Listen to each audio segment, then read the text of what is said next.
Hello everybody, shalom everybody. I hope you're doing fine wherever you are today. Now in this video it was eye-opening video. I think that it's important for us to realize the importance of activism, talking about things, talking about problems that we go through. And I find this clip doesn't really relate with black people, but black people could really resonate with it because it's about advocacy. It's about talking about the problems, and it's about standing for your own people. It's about standing for people who look like me and you. And what these activists did is Indian American. Actually, he's called Russell. Russell was born between 1939 and he died 2012. And as you know, he was a prominent Oglala Lakota activist, actor, and a leading figure in the American Indian movement, which is called AIM. He dedicated his life in advocating for rights and sovereignty of Native American people, emphasizing that the United States occupies lands that rightfully belong to the indigenous nation. You see, the struggles, the fight that Russell was having towards his own people, it is the same spirit that we black people, we could, I won't say emulate, but it's encouraging because I understand black people, black leaders, talk about Malcolm X in the history of the United States. I've been talking about advocacy for the rights of black people, right? And when we see a person like Russell talking about and representing and studying about the truth about his people, I feel like it's important, and it's an important segment for black people to realize how this can be really, really important in impacting how people feel. It's all about standing for your rights. It's all about standing for your people. It's all about raising your hands and saying that we need to address systemic issues that are happening, because even the indigenous Indian Americans who the Russell was trying to represent, they are the same issues that he was trying to talk about. I want us to watch this video. It's really eye-opening to the black community. That's why I decided to share it with you. So I want you to watch this video. I'll be back and then we'll have this discussion, and let's see what we have. If you're watching this video for the first time, I'll most definitely ask you to subscribe to the channel, join our membership, and really get to see what we can offer you. But until then, let's get into it. Benefit the revenue gathering of all governments, be they county, state, or Indian reservation. With regulation of bingo and gaming by the Congress, we are experiencing repetition of history. One shouldn't remedy success. The results? The United States government, through Congress, once again intervenes to regulate a proven success in violation of all basic and fundamental rules of economics and totally contrary to all the laws of capitalism. American Indians are human beings. We are supposed to be citizens of the United States of America. We fought in your wars in other countries. Our Navajo Nation code talkers served and saved this nation in World War II. We have the inalienable right to joint venture with whom we choose, as long as we do not harm nor commit fraud upon anyone. There is no piece of evidence anywhere that proves Indians ever conspired with criminal elements to establish bingo. The Bureau of Indian Affairs, the infamous colonial office of the Department of Interior, and the initiator of sleaze in government, has been regulating contracting on Indian reservations since 1824. This fact alone should convince and teach every student of government that regulation of commerce and enterprise does not work. In fact, it only produces the opposite result. Graft and corruption is rampant to the contracting auspices of the BIA and its surrogate tribal government. Indian front contractors bid for and receive government contracts only to proceed to build shoddy, dangerous bridges, buildings, schools, roads, and dams. The Indian is the scapegoat when there is a failure and is always the one indicted. Contracting on reservations has proven historically to breed and feed corruption within the BIA and now the tribal governments. Within the past 2 years, I personally have attempted to assist 7 Indian reservations located in the Southwest, the Northwest, and the Northern Plains, to no avail. The investors I represented were from various groups interested in establishing banks, resorts, Indian-owned public relation firms, factories, fishing ports, and international trade. I now know that tribal governments do not want economic development unless graft is a major ingredient. The BIA is a major player in land leases being sold by petty bureaucrats for as meager an amount as $40. There is a scandal of monstrous proportions occurring in at least two Indian agencies, the BIA's branch of land operations and the branch of realty. I challenge this investigations committee to intricately go into the branches of realty and land operations. The BIA does not enforce its trust responsibility, quite to the contrary. In September of 1987, I moved from the poorest county in America, the Pine Ridge Indian Reservation, to the richest area in the country, the Navajo Indian Reservation. There is no difference. I paraphrase the former Secretary of the Department of the Interior, James Watt. If you want to see an example of failed socialism, go to an Indian reservation.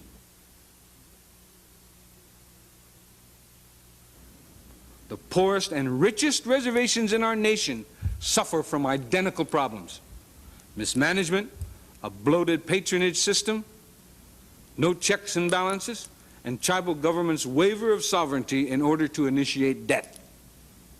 This is not anything new. This is an everyday occurrence in all tribal governments. Problem is leadership. In this case, it is the lack of leadership. Ironically, everyone, including you senators, referred to the allegedly elected tribal officials as leaders. Leaders are supposed to work for a better quality of life for their constituents. It is an insult to my heritage, my ancestors, and my dignity as an Oglala Lakota to have the term used loosely. Many of the tribal officials are honest and sincere men and women who have good hearts. Nevertheless, a vast majority of the tribal officials parasite on the incestuous world of tribal politics. Not as our forefathers, who were the best providers, protectors, defenders, advocators, and friends. The game of who is the most important rules. It's embarrassing. At the turn of the century, American Indians numbered about 230,000, all traditional. With each succeeding generation, we lose our population base and our spirit as once proud peoples. The American Indian statistics of deprivation have remained constant since the end of World War II. All other groups of citizens, fortunes rise and fall with the gross national product, the GNP. The American Indian statistical line of deprivation remains constant, a straight line. With the blatant genocide of our traditional people, we have less than 50,000 in America today. We are averaging a loss of 1,000 a year since 1900. We are losing a value system as distinct people that sets us apart from the industrialized world. These facts surface in our tribal statistics, and no one attempts to do anything about it except for a few social workers and reservation police. This new statistical horror is women and child abuse. Child sexual abuse is epidemic on Indian reservations, and all you hear are whispers. This abuse can be directly attributable to the schools on the reservations. Education in the BIA, public, the contract, and missionary schools do not teach positive values from non-Indian culture, and in collusion with the BIA, certainly do not allow Indian culture and values to be taught. The fact is, educators continually denigrate American Indian traditional lifestyle as primitive, dirty, and without any redeemable virtues. And the tribal councils condone it. Needless to say, every time the U.S. government has interfered with American Indian lifestyles, it has been proven to be disastrous. In the 1960s, legal services were implemented on Indian reservations. It was a boon for the people. Tribal officials all of a sudden were held accountable. Legal services stepped in, and lo and behold, tribal courts had power to the power of attorney for the people. The result? An edict from Washington, D.C. is handed down, and legal services can no longer represent people against the tribal government, and they can no longer represent class action lawsuits against any government. Presently, legal services are not much more than a mill for divorce lawyer trainees. Congress passed the American Indian Religious Freedom Act in 1978. To date, 6 cases concerning our freedom of religion has reached the Supreme Court. We lost every one of them. We do not win lawsuits. State governments lose. The only time we allegedly win a lawsuit, it is in reality the federal government winning out over the sovereign rights of a state. Once again, the American Indians are the pawn. Now, the major factors presenting American Indian people with existing rights to self-determination.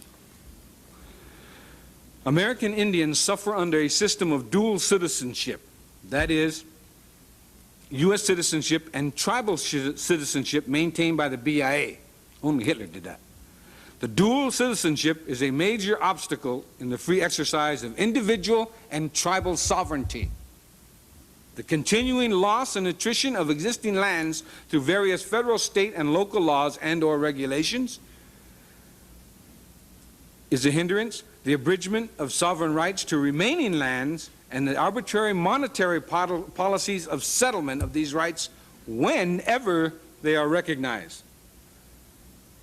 Another major factor preventing Indian people from self-determination, subjugation of the American Indian individual to the laws of government-sponsored tribal governments, and the continuing arbitration of the BIA rules and regulations which have the force of law yet are not repealable.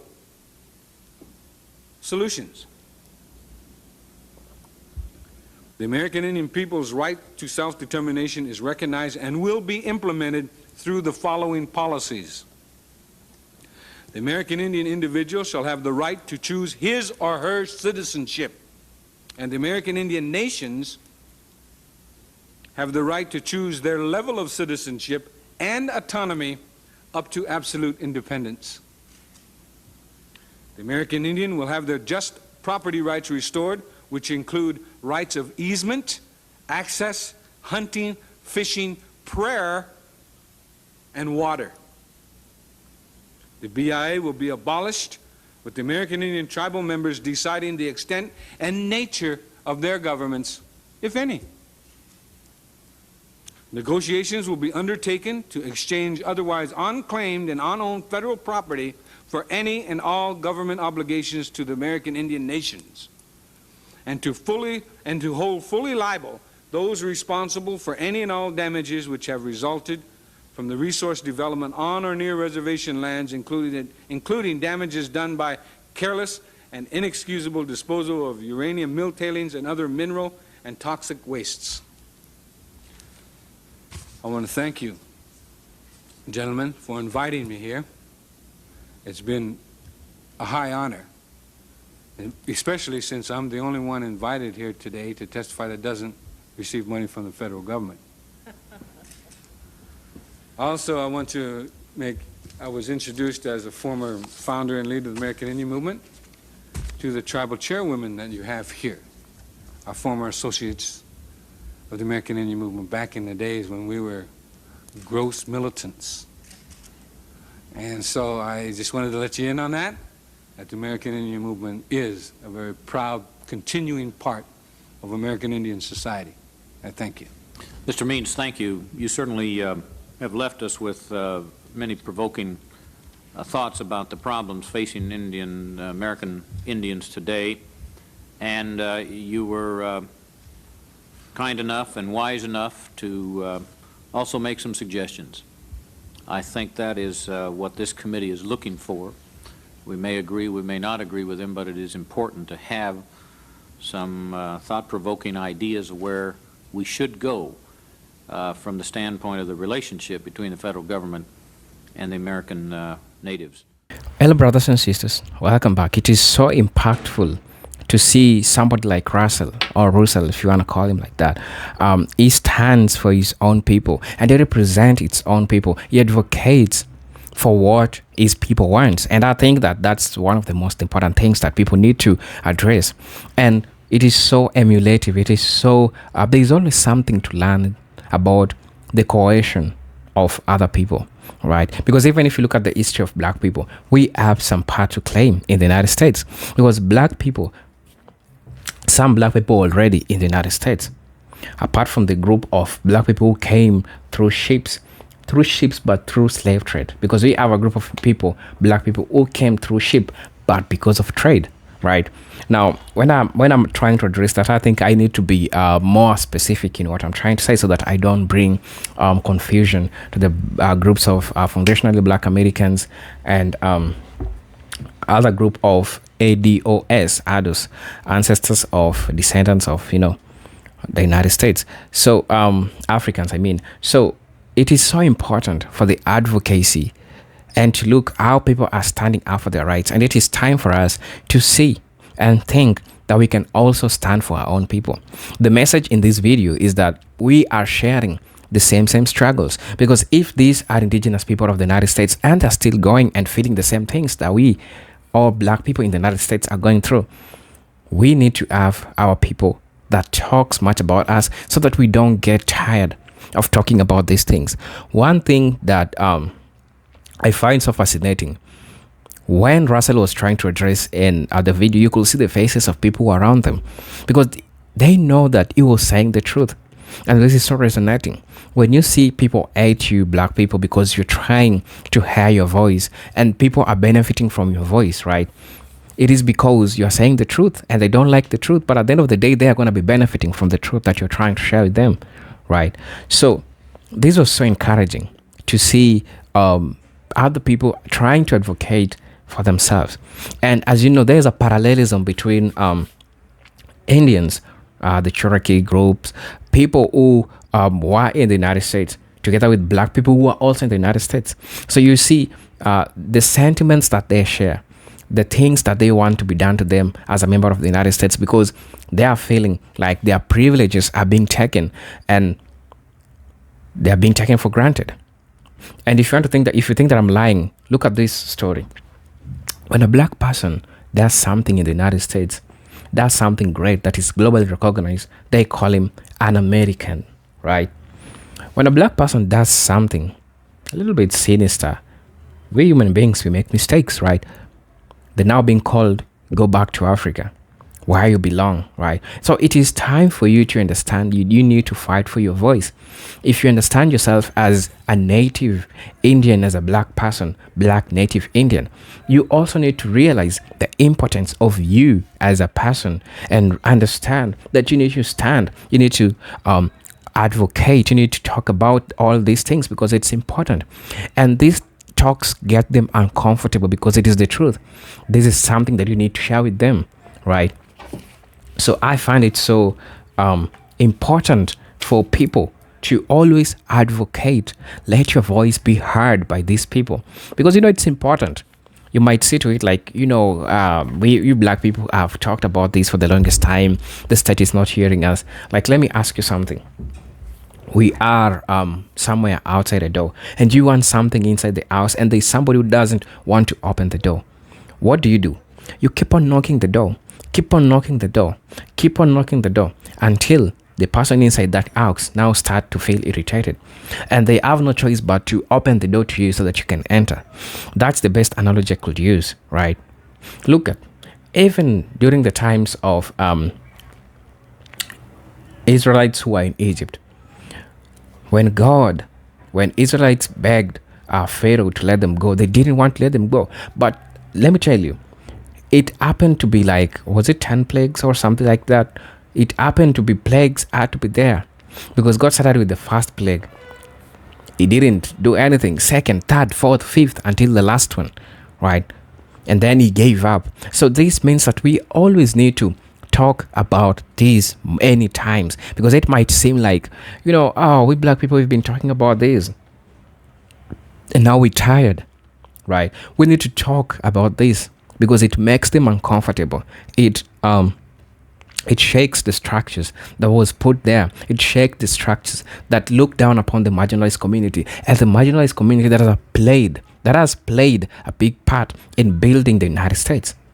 If African black people who are in the United States built the United States, right, you also have something to say about the country. The country literally belongs to you, same as native Indians, because you also have black veterans who fought during World War One, protected the United States. Same thing, same people, right? Maybe just different colors. So I want to know how you feel about this. I want to know what you think about this video, because I feel like we sometimes might we might give up thinking that, we have talked for a long time and these people are not hearing us. Maybe we just need to talk a little bit more, and these people will give up and black people will get their freedom. Same as what Russell was trying to do, or Russell, how you call him, right? So I found this so interesting that we get to talk about all these topics. I don't know what you think about this video, but most definitely I really want to know what you think, what you feel about this. As you know, these are presented Jinjuk stories, and I hope this video sheds light on the importance of advocacy, the importance of talking about these uncomfortable topics, because I believe it plays a significant role in bringing change, in making marginalized people understand their rights, to advocate for their rights, to talk about the problems that they face, right? So most definitely, I really want to know what you think or what you feel about all this video. But until then, I'm hoping to see you in my next video. Peace, love, and harmony. Salute.